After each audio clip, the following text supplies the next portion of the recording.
Yeah. So that's one example of many. And that's where, and I have nothing against, like when you're doing, like you said, you have the tapping, Yeah. you mentioned there's a machine. I would do that. You're gonna get the most bang for your buck doing that. Okay. It requires a little bit of a setup, but it's what you already have at home. Off to the side of the bed, just make sure you go too high versus too low. I don't have a high bench, except maybe I could use the cabinet top. It's a little farther. That's high. Okay, yeah, something Too that, high. it might be too high. It's hard to get that particular height. It is, side of it, and it doesn't have to be exactly, a little bit higher or lower could still work. Side of a bed, some people's couches or big, thicker chairs have like our handrail. Yeah, like this, our handrails here is just kind of thin for most people's, but something like that would work.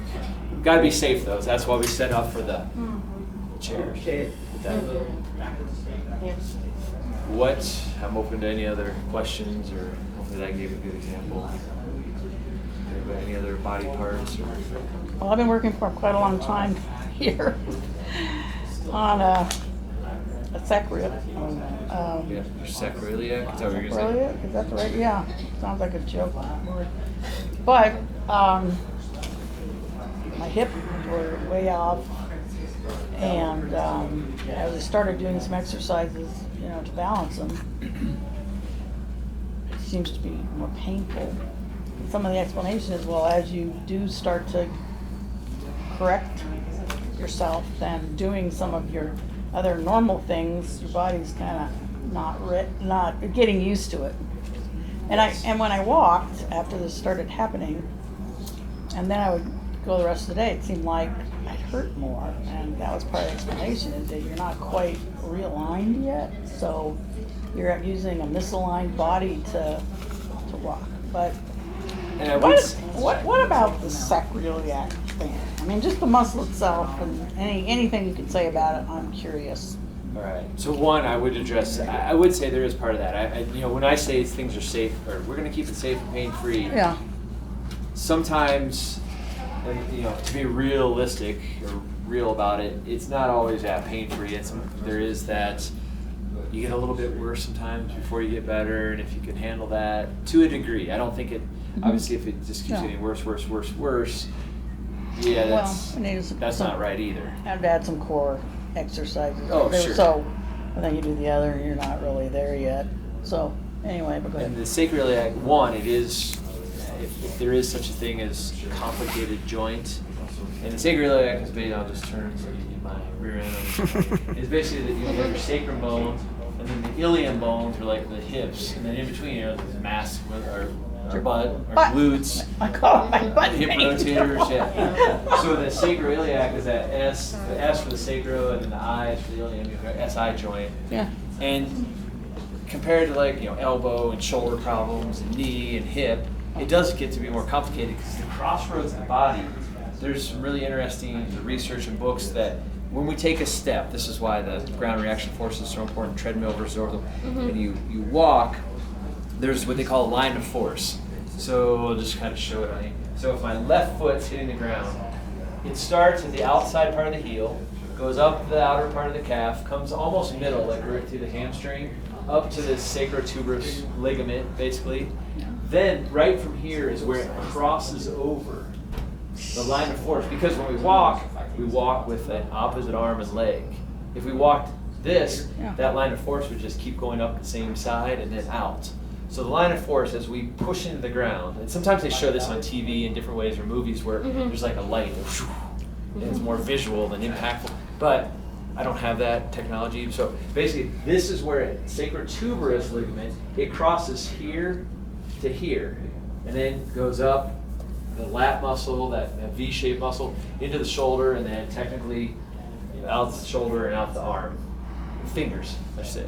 So that's why you get this, and then the same thing happens. So you get like this X factor because of the crossover effect. Okay. So reason I bring all that up is this is like the crossroads. So there's a lot of stuff happening from the top down and from the bottom up. And this L5, like you said, your bottom three, 5, 4, and 3, and the sacral ligament, there's just a lot of cross stress, top, bottom, left, right, everything's happening there. That's one. Um, The whole area. so it is hard to balance that one. It's a little easier to show, like that's why hips and shoulders are so easy to show because it's more of a clear example. Sacral tuberous, there's a left and right side, but man, it's stuck in there between two masses. So without getting too specific, I know that's where Yeah, more I've individual been stuff. working with Steph. She's been doing good, but Yeah, just there's my two main things I always fall back on if I had to really simplify what I do. I mean, there's a lot we could choose from, fortunately, in physical therapy, but I use the lacrosse ball a lot, which is a hard rubber ball. When we get in there and I have people, there's almost always trigger points and pressure points. I did try it with because I have a lacrosse ball, for deep, Yeah. because it's what you feel like doing, in the pool, and I just feel like going on, into it, and then Yeah. I realized, where is this hurting? Is it my bone or what? When I first started, and you just go so deep before you find that that's where it hurts, And sometimes in that area you do have to go deeper because there's some pretty thick muscles Yeah. there. So that's one thing. The one M word we called manual therapy. Manual meaning for your hand with your hands. The lacrosse ball, I guess we call it L for Yeah. lacrosse ball, but it's more manually oriented. You're like even if it's the ball between you and the wall and you're pressing into it.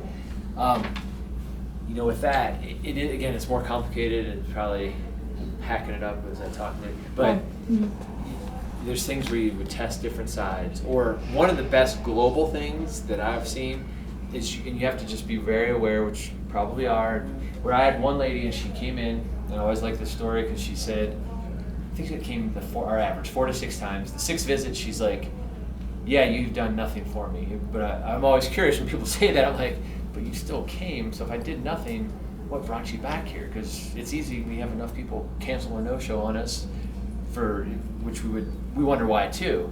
But I'm like, so you came back, why? She goes, well, you did some of the hands-on, and you did teach me some different things each time, and you only said it was going to be 6 visits, so I thought, oh, that's fair enough. What she meant, once I got, is she's a teacher, and everything she did was like, okay, class, this is, and she always did things to the right. Oh, yeah. So for her lumbosacral region, everything was getting almost contorted because she always did it this way. So I said, this whole opposite thing, like you demonstrated with your single leg sit to stand. I'm like, well, what if you just did some left? She goes, oh, I'd have to change this and that. I'm like, well, is it that hard to change? I mean, if you can't, you can't. But even checkers at Walmart, if you notice, I think they're in 2 to 3 hour shifts. So if you see some, they're going right to left. And then they move to the next station and they go left to right. Oh, really? Yeah, they start, that simple concept, I think it boils down to, one of the things is we always judge things based on how we perceive the complexity. So if we perceive like, God, this is really complex, it's got to have some complex answer. I'm going to have to do some this and this, and get in some weird position and get it just right. People have done that to me. Oh yeah. It's okay. And there's a time and place for Told that. me in different places, yeah. There's some manipulations where you do have to really isolate out to get that. But that's few and far between. So we perceive that, oh, this is complex. And for her, what was a very complex in her mind problem became super simple when she's like, oh yeah, I just did things to the left. That's why she said, you didn't really help me. The only thing I think we did, and she just said, well, you told me that. You brought it into my awareness, which is what this is all about. That's why I do these seminars. We just want people to be aware and know they have a choice to go where they want to go and do things like that. But just to share, hey, this is some concepts we find that work well. Some people love this stuff. That's great. Sometimes they come here. Some people are like, I don't know, I'll go to somewhere else. That's fine too. Whatever works for that person. But I think being aware of it, that's a huge thing, and just changing patterns. So just how, when I lost some of the muscles in this shoulder permanently out of the rotator cuff, 1.5 out of the 4. I can't lift things and put dishes up like on this side and weights or, I used to do backstroke and things and I would just wonder why I was always in pain.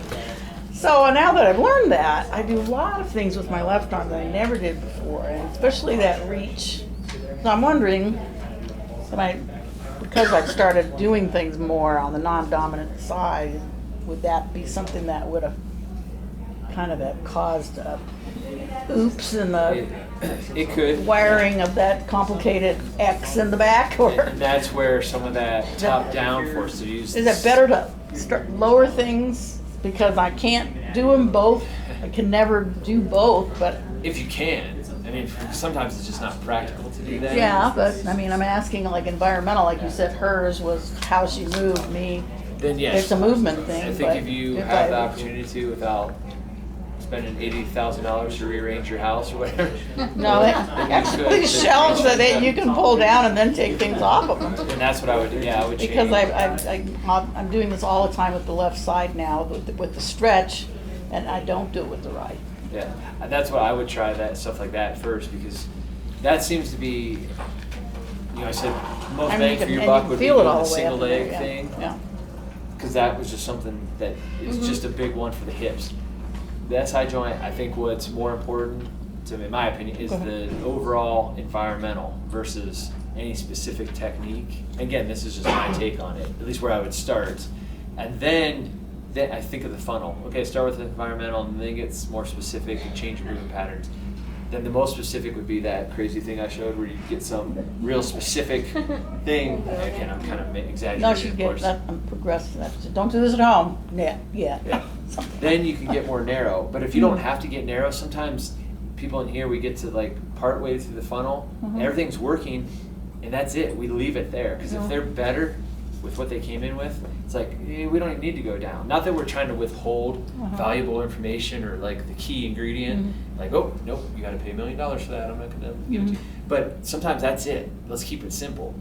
Then if that works forever and ever and they never have to come back, hopefully they tell people to come here so we stay in business. But if they never have, that's great. I wish we could run ourselves out of a job. That means everyone's healthy, happy, no pain. We're all living the high life. And that hasn't happened. We seem to get busier and busier because things seem to happen. Gravity and bad food and bad movement patterns, that keeps us going. But that's how I would take it, yeah. Big environmental stuff and then maybe some specific and then wherever you guys take it. But Yeah. I don't want to, it's like one of those where I don't want to totally contradict maybe what, but that should jive with.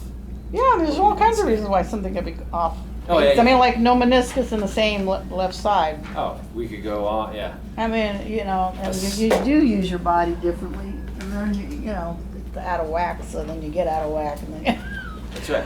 and then that's what's It's a chain reaction events. One thing will affect another and another. And Yeah. then you want to, like I tell her, we talk about this a lot, and I never can quite portray it exactly how I want to, how I see it in my head.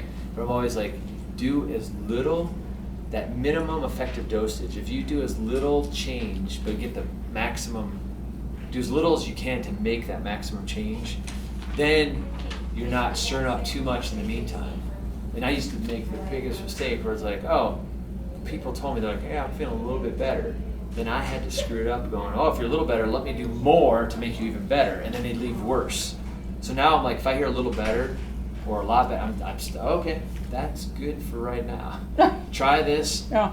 Even it doesn't happen this fast, but if it happened 3 minutes out of their hour that we have allotted or half hour, whatever we do, I would almost stop. If they're better, I'm kind of like, geez, maybe let's do a little bit of education or some other stuff, and then I'm not messing with it Yeah, too much. I think that's my biggest problem is I overdo it. And he was really good one time. Just all the things you can do resting. Like if I have to lay flat. Oh, yeah. You can read a book, pay your bills, open your mail, watch television. And it was good. Because that's what pushes it over the edges. I just hope I have to rest and I don't. That's why to bring it back to that 180 minus your age, that staying in that aerobic zone. Yeah. What people have done, and I was good at it for so many years. I thought, oh, it's high intensity interval training. I'm just going to do it every day. CrossFit, they do. Yeah. I'm not trying to totally pick on them, but they do high intensity and even higher volume. Yes, they look good and they'll get ripped, but they're some of the more dysfunctional people that I've I was seen. talking about Sometimes. like just shopping for a period of time. Go, quit, go home, instead of go to the next store or Yeah. stand around long. And sometimes you Because know when to that's say just, when. it's more of a injuring myself more overdoing it as it is over exercising. That's